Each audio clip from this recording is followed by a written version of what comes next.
Yokoso Bakusetachi.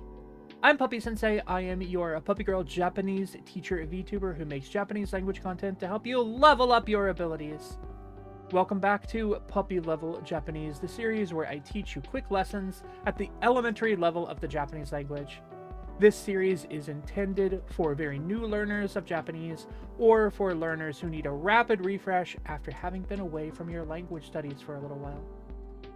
Today, we're going to learn the hiragana that makes the vowel sound E. E.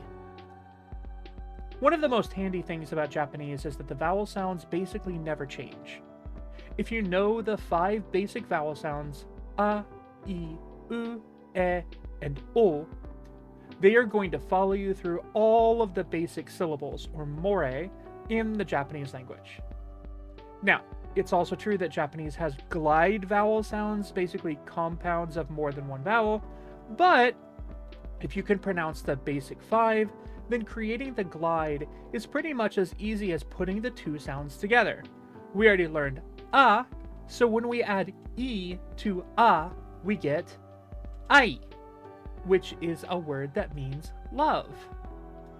E is written with 2 strokes, left and then right. 1, 2. 1, 2. 2 easy strokes. Sometimes, actually, you might see E written with really just a single stroke, especially in calligraphy, where the brush just barely lifts off the page and leaves behind a little bit of a trail. Both styles of writing E are perfectly alright, but if you're using a standard Japanese font on a word processor, or wapuro in Japanese, then yeah, it's definitely going to look like 2 little slightly curved lines. As I said before, when we put a and e together, we end up with the word ai. Ai is a noun that means love. In a lot of Japanese textbooks, you might learn that in order to say I love you in Japanese, you can say aishiteru, aishiteru. The thing is, aishiteru is actually pretty rare in Japanese. It's something reserved for really special occasions. So when you say I love you in Japanese, it's really, really impactful. Another concept about E that I want to tell you about is the difference between ie and ie. Ie? Ie.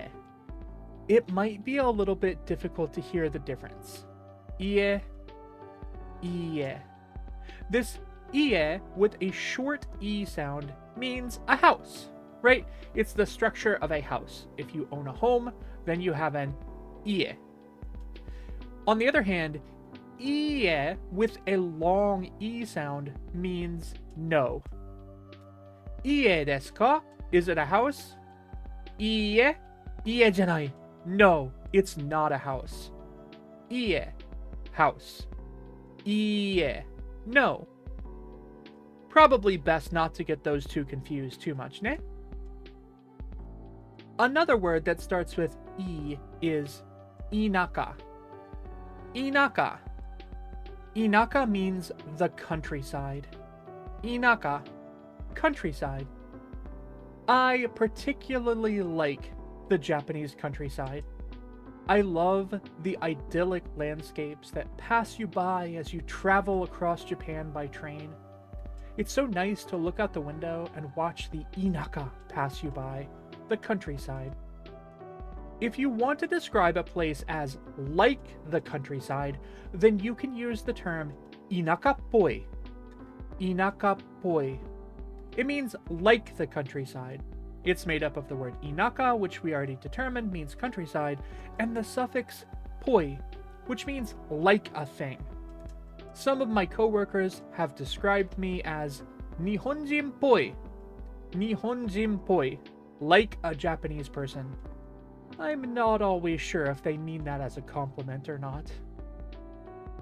Thanks for joining me today. I'm sending you a gold star and a happy puppy paw and lots of wishes that I can help you achieve your language learning goals. I hope I get to see you soon. Mata ne. Mo, aishiteru, Pakusei tachi. I love you.